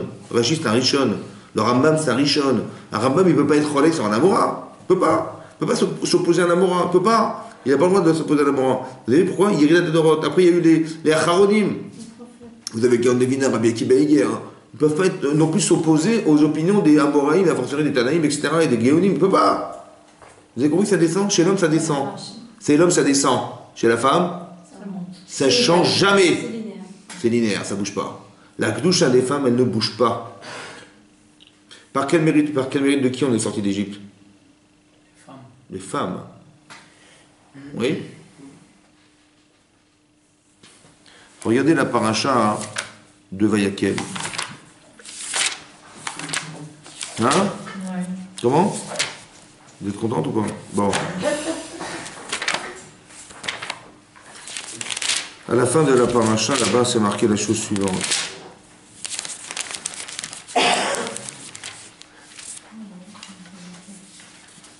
Regardez la page 564, donc on est dans le 38e verset, ça va? 38e chapitre, on est dans le passouk Chet, le passouk 8. Page 564 de ce fromage bleu. Tu es d'accord Philippe ou pas? Très bien. C'est marqué Vaya c'est à Kior. Parmi les ustensiles qui se trouvaient dans le Mishkan, il y avait le kior. Le kior, c'est un bassin. Nechoshet, qui était en cuivre. Ved kano, nechoshet memare atzovot. Donc avec quoi on l'a fabriqué? Avec marot atzovot. Marot, ce sont des miroirs, atzovot, des armées. Asher tzavu petach oel moed, qu'on avait rassemblés autour du oel moed à temps d'assignation. On appelle ça des marot atzovot. Des miroirs tzovot, de rassemblement, d'armées. Alors, Rashi explique comme ça. Marot Atzovot. Regardez Rashi. Le premier Rashi en bas dans la paragraphe de droite. Benot Israël ayu biyadan marot sheraot ba'en kishem mishkashtot. Les Benot Israël, les filles d'Israël, elles avaient des miroirs dans leurs mains qu'elles utilisaient pour se voir et se maquiller et se maquiller, c'est-à-dire se faire belles. Ve'afotan lo ivdu lo igvu melavil endavat mishkan. Et même ces objets-là, elles ne se sont pas privées de les amener au Mishkan pour faire des dons avec. Quand on a fait demander des dons, les femmes, elles ont emmené quoi? Elles ont emmené des miroirs en cuivre qu'elles avaient. Vaya Moès Baen Moshe. Ouais, Mibne Shassum et Tzahara. Quand Moshe a vu ça, il a dit les femmes elles ont amené leur miroir, ça va? C'est quoi un miroir? C'est pourquoi faire? C'est le reflet. Pour faire la personne. la cocotte? Ouais? C'est pour faire belle? C'est un objet de séduction? C'est l'objet de quoi? Du Yitzhara? C'est le mauvais penchant, oui ou non? Il dit mais qu'est-ce qu'ils ont à... Pour faire le Mishkan, t'amènes ces objets toi? Ça dépend. Attends une minute, c'est ça qui est marqué ou pas? Moshe il a vu ça, il a été dégoûté des objets pareils. Il dit mais qu'est-ce qu'elles ont été... Elles sont folles d'amener des objets pareils dans le Mishkan. Mishkan c'est le sanctuaire où Hachem va résider. Tu mets les Yitzhara dans ta vie toi? Ok. Amalek Jbochou, Hachem lui a répondu Kibel, accepte. Kielu Chavivim alay minakol. Parce que ces objets sont plus chers à mes yeux que tous les autres objets. Parce que lui, il a cru que c'était Yetzirara, Moshe Rabbeinu, ouais. Il a dit, mais ceux-là, ils sont plus chers à mes yeux que tout ce que vous avez amené avant. Ah bon? Pourquoi? Chez Aliédéhem, que grâce à eux, grâce à ces miroirs, et Emidou, Anashim, Tsevaot, Rabot, Bemitzraim. Parce que grâce à ces objets-là, ces miroirs, on a fait une grande armée des enfants d'Israël en Égypte. Pourquoi? Parce que Shayu al-Ba'aleam Yagim Ba'avoda. Parce que lorsque leur mari revenait fatigué du travail, parce qu'il travaillait Befarer, ça veut dire avec du labeur, il travaillait comme des... C'était des camps de travail, c'était très très difficile, n'est-ce pas? C'est marqué... Ayu olchot ou molichot lahem ha'achal ou mishte. Et donc, qu'est-ce qu'elles faisaient leurs femmes? Elles amenaient à manger, à boire à leur mari. Ouais, Ba'alel ou machloum otam, machilot otam. Et donc, elles leur donnaient à manger. Elles préparaient à manger. Venotlot mamarot. Elles prenaient avec elles les fameux miroirs. Vekol achat ro'a atzma im ba'ala bemar'a. Et chacune d'entre elles, chaque femme, elle avait eu l'intelligence de venir avec son miroir et de se montrer avec son mari dans le miroir. D'accord? Elle le séduisait dans le miroir, le marlo, en lui disant Anina Mimra, je suis plus belle que toi. Ça va? Au mitorkar, mes viottes, les baaléennes, ils détavent, et par ce biais-là, elles amenaient leur mari à avoir du plaisir. Vénis kakot laem, mishtabedot. Et donc après ils se retrouvaient, ils avaient des enfants. Elles tombaient enceintes, grâce au miroir. Ça va? Veyoldot sham, elles accouchaient là-bas, chez les mar, tachatapor articha, on est dans Shirachirim. Ça va? Qu'est-ce qu'on a fait avec ces miroirs? On a construit l'Israël. Marot atzovot, les miroirs des armées. On a fait des armées d'enfants avec ça. S'il n'y avait pas eu ce miroir, on n'aurait pas eu d'enfants. Donc ça veut dire que quoi? Qu'est-ce qu'elles ont réussi à faire les femmes? Créer de la cassée. Rahamleg. Oui, j'ai compris, mais qu'est-ce qu'elles ont réussi? Avec l'objet du Yetzirara, tu viens au Mishkan, toi? Hachem dit non, ils sont plus chaviv alem, nutam mikulam. Ces objets-là, ils sont plus chers à mes yeux que tous les autres. Pourquoi? Parce que s'il n'y avait pas ces objets, vous ne seriez pas là aujourd'hui. J'aurais pas de cas Israël. Mais qu'est-ce qu'elles auraient compris, les femmes? Qu'est-ce qu'elles ont réussi à faire, les femmes? Moshe Rabbeinu, il a dit c'est Yetzirara. Est-ce que vous comprenez ce que je veux dire? Qu'est-ce qu'il a dit à Hachem? Mais non, prends-les. Qu'est-ce qu'elles ont compris, les femmes, que n'avaient pas compris Moshe Rabbeinu quand il dit Yetzirara, Moshe Rabbeinu? Qu'est-ce qu'elles font, les femmes? Qu'est-ce qu'elles font, les femmes? Le shalom entre un objet qui peut être utilisé pour le Yitzhara dans la Kedusha. Elle fait Ezer Kenekto dans le bon sens. Mais Srazak ou Baruch, ça veut dire quoi? C'est très beau. Ça veut dire quoi? Mais moi, je crois que les Yitzhara étaient contre moi. Bah non, bah on peut l'utiliser. Moi, j'ai toujours cru que les Yitzhara étaient contre moi. Qu'est-ce qu'elles m'ont appris, les femmes? Qu'on peut l'utiliser pour Hachem, pour la Kedusha. Donc, attendez, je vous explique un truc. Dans votre cœur, il y a combien de personnages? Il y a Yitzaratov et Yitzhara. Qu'est-ce qu'on fait nous toute la journée? On dit, je développe mon Yitzaratov contre mon Yitzhara. Qu'est-ce qu'elles ont compris, les femmes? Non, c'est les deux qui fonctionnent. Elles ont fait le shalom entre les deux, ouais. Ça veut dire que ton Yitzhara, il va être les Tova. Donc tu es entière ou pas? Oui. L'homme, il croit qu'on est qu'à moitié. Ouais. Et la femme, elle a compris qu'on était... Les deux. On était entier. Parce que si tu utilises ton Yitzaratov à bon escient, superbe. Mais si tu utilises ton Yitzhara dans le sens du Yitzaratov, tu es entière ou pas? Qui c'est qui m'a appris ça? Les femmes. C'est ça les marotat de Sovot. Vous avez compris ça? C'est ça les femmes. Vous avez compris? Je dit Tava là-bas. Bah, c'est plaisir, ils ont eu du plaisir. Mais Tava c'est péjoratif, non? Non, c'est que ça a procuré du plaisir à l'homme. Ça répond à un plaisir masculin qui va faire qu'elles auront des enfants. Donc elles ont trouvé le shalom entre l'Yetzaratov et l'Yetzirara. Tu as compris ou pas? Ça, c'est la qualité de qui, ça? C'est ça, Ezer Kenegdo. Ezer contre toi. Tu vois, vous avez compris ou pas? Ok. Hein? C'est beau la Torah ou pas? Ça veut dire quoi? Ça veut dire quoi? Ça veut dire comme ça. Tu étudies la Torah. La Torah, elle est où? En vérité, la Torah, elle est... La Kedusha, elle est chez la femme. Ce que moi j'appelle la Kedusha, c'est les Luchot Abrit, les tables de la loi qui sont dans le Haron HaKodesh. Elles sont dans le Haron HaKodesh.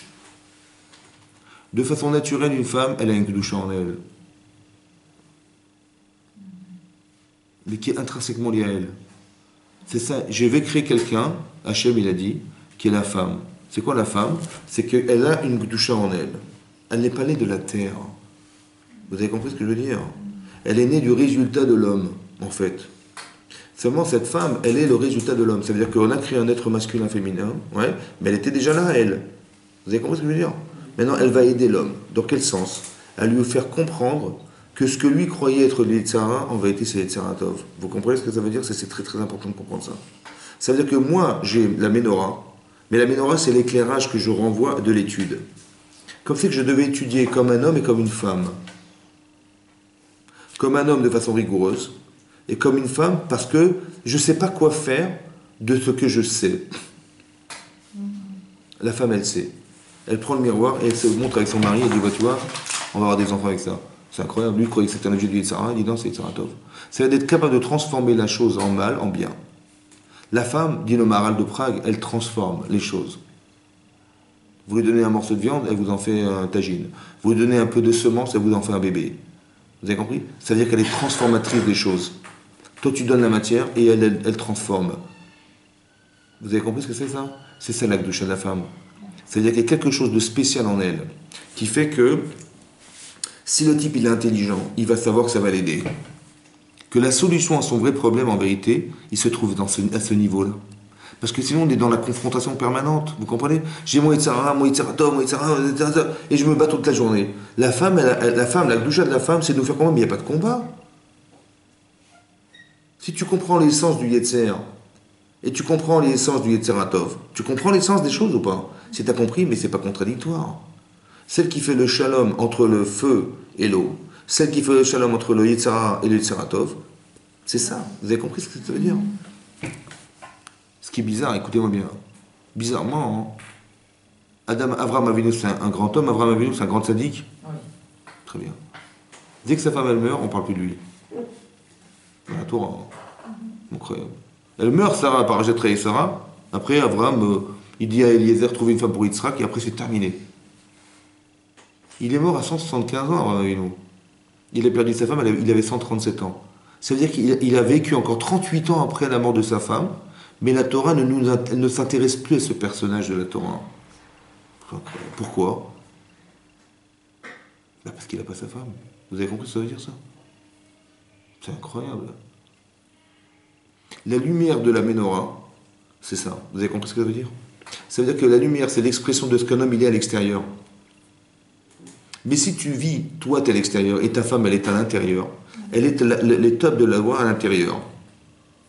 Une femme, elle doit être pudique. La pudeur d'une femme, c'est fondamental, la pudeur d'une femme. Parce que l'homme, il est à l'extérieur. L'homme, il sort. Vous avez compris? Mais la femme, elle ne doit pas être dehors, elle doit être dedans. Dedans, ça veut dire quoi dedans? Ça veut dire qu'elle ressent tout de l'intérieur. Parce que la Kedusha, ça se passe à l'intérieur. Les enfants qu'elle va avoir, ils vont ressembler à ce qu'elle était elle-même intérieurement. La Kedusha de la femme. Comme Yagmara dans Yuma, elle dit là-bas, que Kimchit, elle a eu 7 garçons. 7 garçons Kohen Gadol! Je ne sais pas si vous vous rendez compte. Et les Khamis ont dit, mais comment tu as pu avoir des enfants pareils? Et elle a dit, jamais les poutres de ma maison n'ont mes cheveux. Ça veut dire qu'elle était d'une pudeur incroyable. Mais la pudeur, c'est quoi? C'est de dire, j'ai quelque chose de fondamental intérieurement. L'extérieur, c'est la forme. L'intérieur, c'est le fond. Le fond, toujours le fond. Il faut tout le temps, les femmes, elles comprennent le fond des choses. Elles sont fondamentales. L'homme, il est à l'extérieur. J'ai besoin de comprendre le fondamental. Je m'inspire de ma femme. Ça va? L'homme, il va faire des choses qui sont de façon... Il va sortir dans la rue, il va travailler, il va... La femme, elle est intérieure. Donc elle va solutionner. Mais ce qu'elle va lui dire, ce discours-là, à quoi elle parle à qui, la femme? Elle parle à Neshama ou au corps? À la Neshama. Mais lui dit, mais je comprends pas, de quoi tu me parles? Je ne comprends même pas ce que tu racontes. Si je n'ai pas un discours moral et émotionnellement touché par ma spiritualité, c'est un discours qui ne correspond pas, parce que moi, mon discours à moi, c'est parle-moi de la réalité. Un homme, il est pragmatique. Une femme est émotionnelle. Ça va? Et donc cette émotion-là, c'est l'expression de ce qu'elle avait dans la Neshama. L'étape de la loi, l'origine des choses. Vous comprenez? C'est quoi la punition de Chava? Arba arbe etzboner. Multiplier ta souffrance. Be'eroner, dans ta grossesse. Dans Tsahar Gidubanim, Tsahar Leda, la souffrance de l'accouchement. Vous avez compris, c'est que des choses qu'elle supporte. Ça veut dire, elle supporte la souffrance de la grossesse, elle supporte la souffrance de l'accouchement, et elle supporte, Rashi, Arber Bezboner, l'éducation des enfants. C'est supporter les autres. Supporter, ça veut dire, ça se vit de l'extérieur. Quand il vous arrive un truc que vous n'avez pas contrôlé, vous n'avez jamais voulu souffrir de l'accouchement, vous n'avez jamais voulu souffrir de la grossesse, vous n'avez jamais voulu savoir que vos enfants ils avaient des problèmes. Vous subissez ça ou pas? Quand on subit, qu'est-ce qu'on fait dans la vie? On prie Hachem. La femme est une fila. La femme, elle prie. Ça va? L'homme, tu travailleras à la sueur de ton front. Il faut que tu exprimes quelque chose à l'extérieur de toi-même. La femme, elle est tout à l'intérieur. La femme est une prière. Quand elle ne va pas, elle prie Hachem, direct, c'est le premier réflexe. Parce qu'elle est spirituelle. Vous avez compris ce que ça veut dire, ça? L'homme, il dit non, je vais trouver des solutions.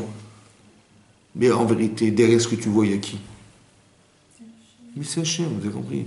Comme si on voulait nous apprendre à regarder à la lumière du regard féminin.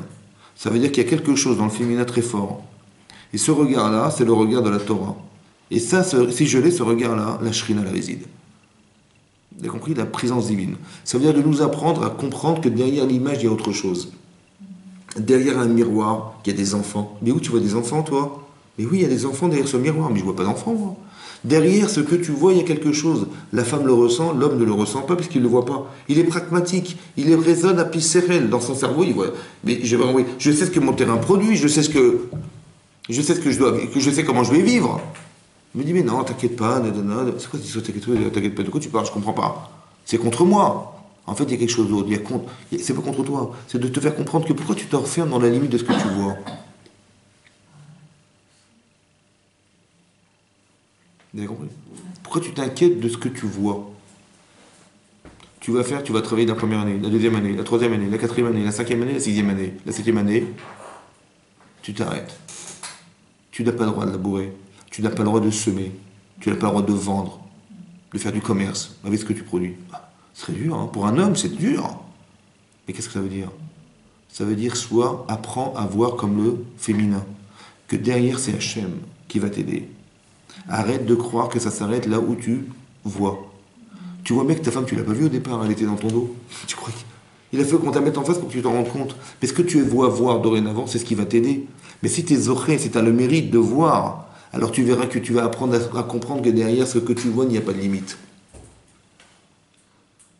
Mais ça, c'est ce que la femme apporte. Vous avez compris? La lumière. Toi, tu vas avoir le shulchan. Tu as le shulchan, la table. Tu vas avoir l'ektoret, les encens. Tu as la menorah. Mais la femme, elle a le Haron HaKodesh. Et elle en renferme dedans. Vous avez compris? La Torah se renferme dedans. Ça veut dire que la véritable essence, elle est elle. La preuve, c'est que c'est elle qui engendre le judaïsme.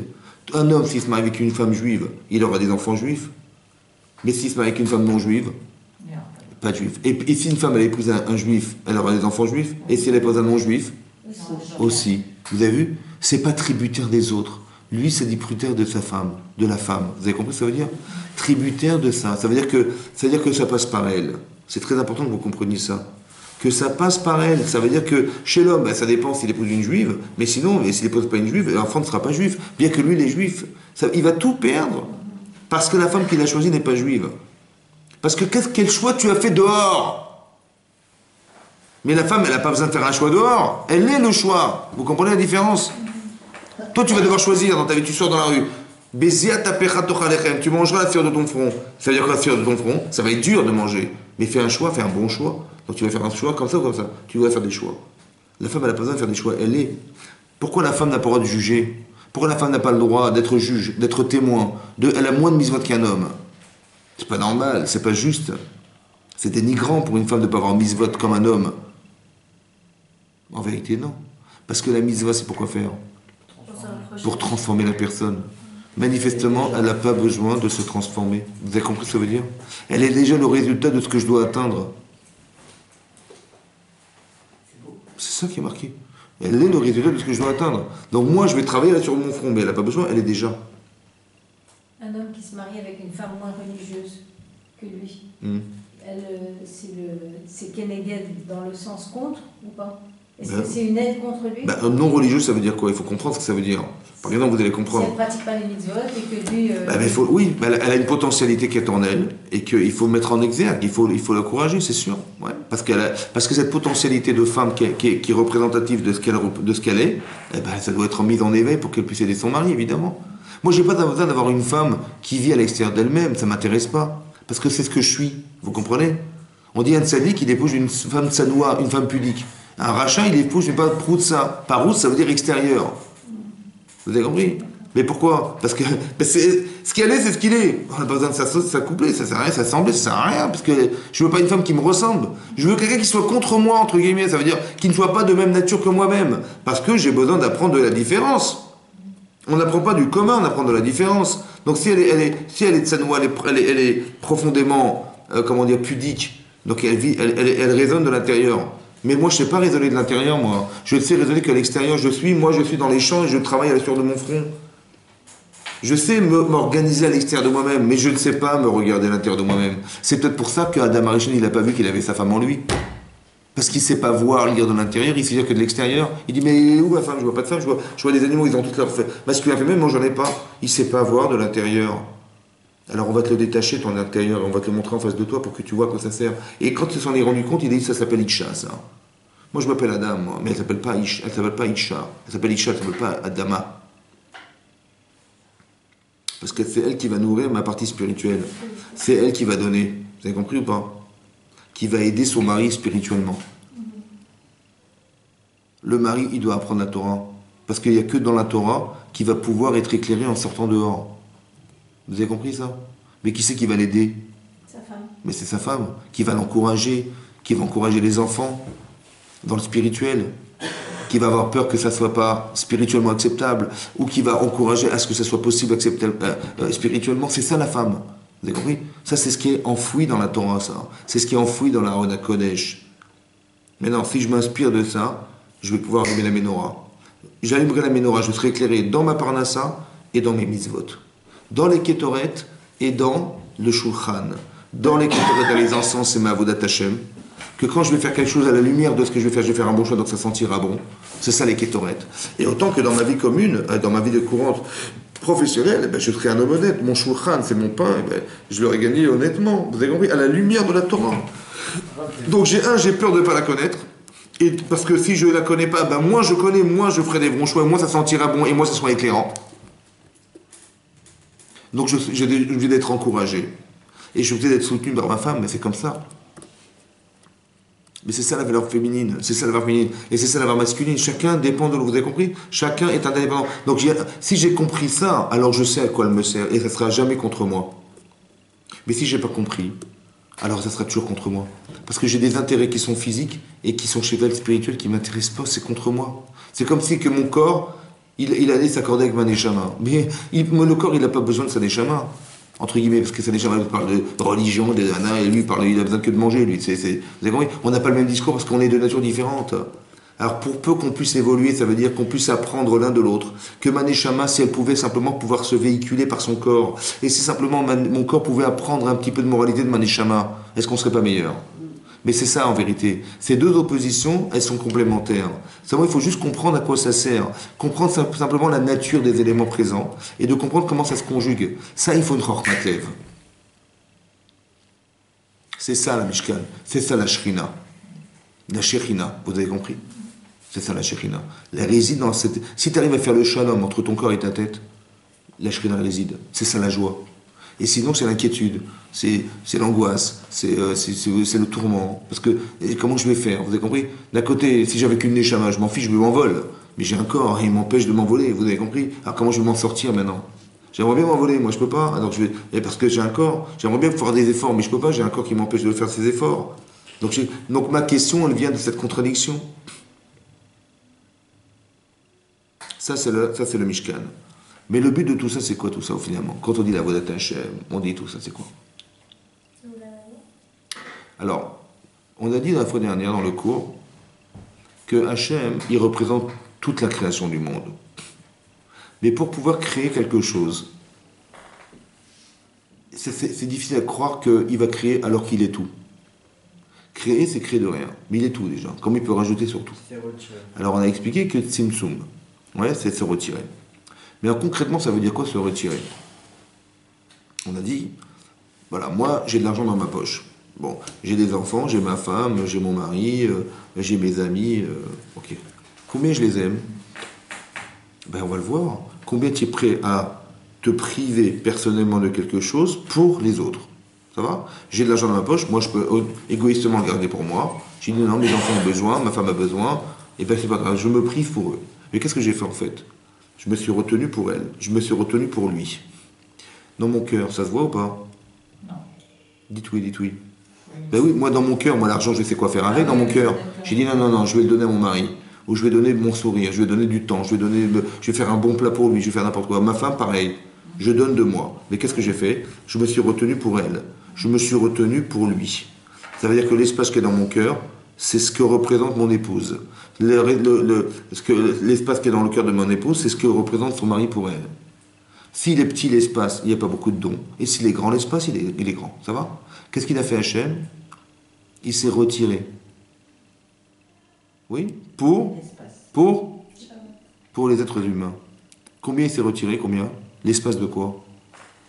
25, 24. Ben, l'espace de l'univers. Non? Vous savez ce que c'est que l'univers? C'est l'espace qu'Hachem, dans son cœur, il nous a laissé. Il est petit ou pas? Hein? Il nous aime ou pas? Baruch Hashem. L'univers, c'est l'espace qui est l'expression de ce qu'il a fait d'effort pour nous. Il s'est retiré, non? Oui, non? Il est vide cet espace ou pas? Dites oui. Ben oui. Ben oui, il est vide. Il est vide et il faut le Il est- remplir en Il est dedans. vide. Hein? Oui. Il est vide. Vous savez ce que dit le... Il est vide. Vous avez compris pourquoi il est vide? Non. Parce qu'il s'est retiré pour nous, Ah, pour créer dedans. Ça va? C'est pour ça que vous avez la question, quand vous sortez dans la rue, vous dites, mais il est où Hachem? Mais il est où? Il est où? Regarde les arbres, regarde les oiseaux, regarde les animaux, il est là Hachem. Pourquoi vous dites il est où? Vous savez pourquoi? Parce qu'il s'est retiré. Mais en se retirant, il a créé la question. Il a créé la contradiction. Il a créé l'opposition. Alors c'est quoi maintenant c'est quoi la réponse? Ben, la réponse c'est la Torah. C'est pour ça qu'il y a l'objet de la Torah. Pour que puisse, à la lecture de la Torah, comprendre. Mais parce qu'il s'est vidé. Ça, c'est la lecture de la Torah. C'est l'étape de la loi qui sont dans le Aaron HaKodesh. Vous savez ce qu'il faut faire maintenant? Il faut faire des actes de lumière. Ça veut dire que vous allez faire des choses qui vont remplir le vide. Je m'explique. Le Zohar, il explique, le Zohar, il dit que quand Hachem, il s'est retiré, il a fait un chilul Hachem. Il a désacralisé le nom divin en se retirant. Parce que maintenant, il n'est pas là. J'ai l'impression que quoi, moi? J'ai l'impression que le monde, il marche tout seul. La terre, elle tourne tout seul. Les arbres, ils poussent tout seuls. Les oiseaux, ils volent tout seuls. Tout marche tout seul. C'est un chilul Hachem, ça. C'est désacraliser le nom divin, ça. Donc, c'est quoi le but de l'homme? C'est quoi le but de l'être humain? L'homme et la femme? C'est de remplir le vide. Est-ce que vous comprenez? De faire un kiddush Hachem. Ça veut dire de sanctifier le nom divin. Le vide qu'il a créé, c'est un chilul Hachem. Halal, en hébreu, ça veut dire quoi halal? C'est le vide. Ben oui, le halal, c'est le vide. Je parle pas de la viande. Je parle de le vide. Halal, c'est un cadavre. Halal, c'est vide. Donc, qu'est-ce qu'il faut faire, nous? Ben, il faut combler le vide. Quand tu vois que ton épouse, il lui manque quelque chose, tu combles le vide. Quand tu vois que ton mari lui manque quelque chose, tu combles le vide. Mais tu la prends en couple ou pas? Pourquoi faire?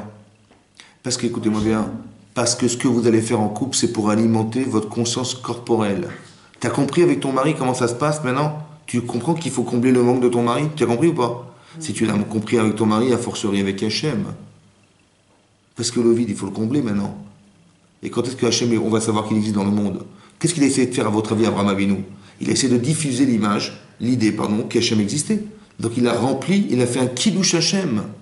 Il a sanctifié le nom de Dieu, ça veut dire qu'on a rempli l'espace vide. Jusqu'à ce qu'un jour, on puisse tous dire, eh ben Dieu existe. Donc quand est-ce qu'on va pouvoir le dire? Quand on aura comblé tout le vide. Mais où est-ce que j'apprends à combler le vide, moi? Si c'est pas en couple déjà. Si déjà avec ta femme, tu vois ce qui lui manque, eh ben tu as envie de donner pour elle. Exactement ce qu'on a fait dans le Mishkan. On a fait le veau d'or. On a manqué d'exister quelque part. Le Mishkan, ça va réparer la faute du veau d'or. Parce qu'on va donner pour quelque chose qui est nécessaire. Alors que moi, j'avais cru que l'or qu'on avait accumulé, il nous servait à autre chose. Je dis non, il va te servir à construire ton spirituel. Que ta vie dorénavant, elle va être conjuguée avec ce que tu gagnes. Mais pourquoi faire? Dans quel but tu gagnes? Pourquoi faire?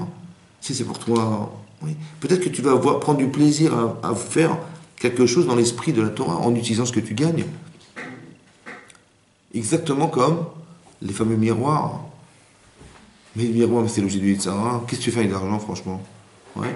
Bah, tu vas faire quelque chose tu vas prendre du plaisir à faire quelque chose de spirituel. Comme avec tes enfants, comme avec ton mari. Quand tu dépenses pour ton mari ou pour tes enfants, t'es contente ou pas? Bien sûr.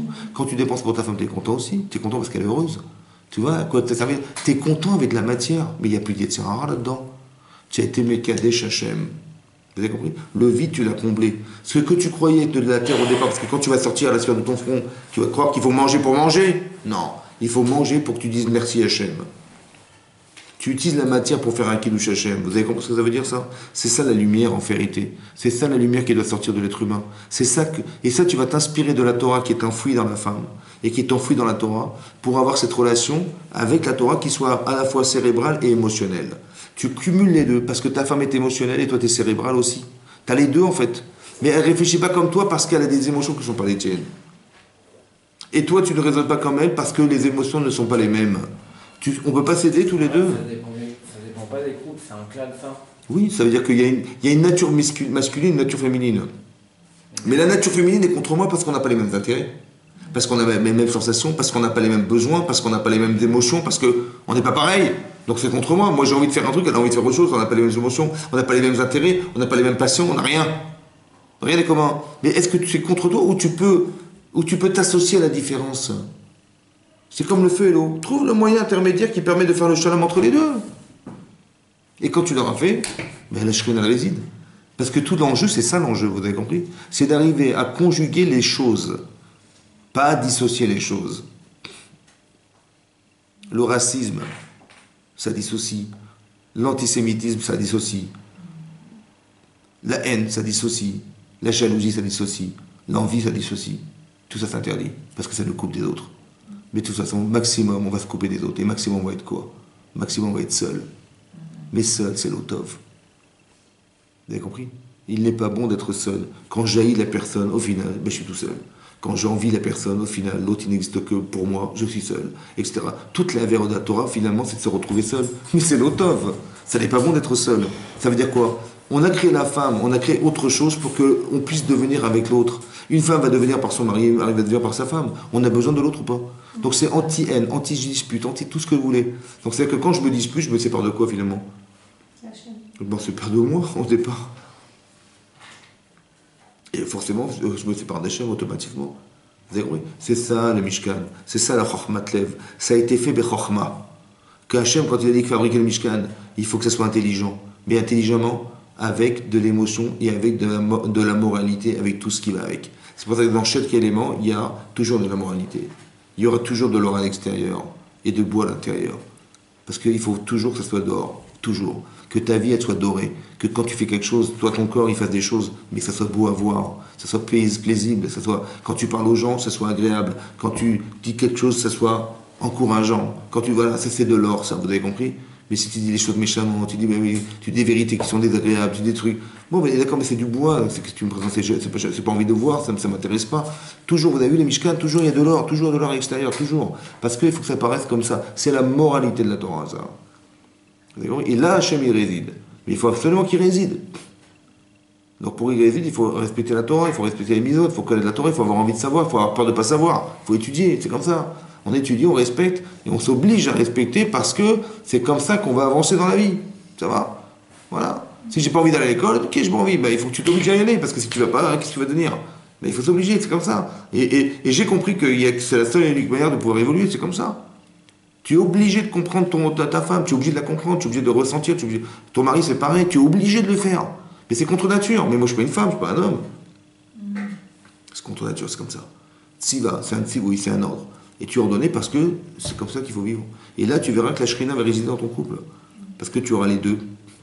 C'est ça l'amplitude, c'est ça la plénitude. C'est ça que la Shem voulait. Et c'est ça le Mishkan, c'est ça qui va faire résider la shrina dans notre vie et dans notre vie de tous les jours. Ça va? Donc on étudie la Torah et on l'exprime. On l'étudie et elle nous éclaire. Et on éclaire autour de soi. On s'éclaire et on éclaire. Et quand les personnes sont éclairées ou sont claires, ça nous donne ça donne un sens réel à nos vies. C'est ça qu'on voulait, c'est ça la Shrina. Voilà. Chazak ou Baruch, Chazak.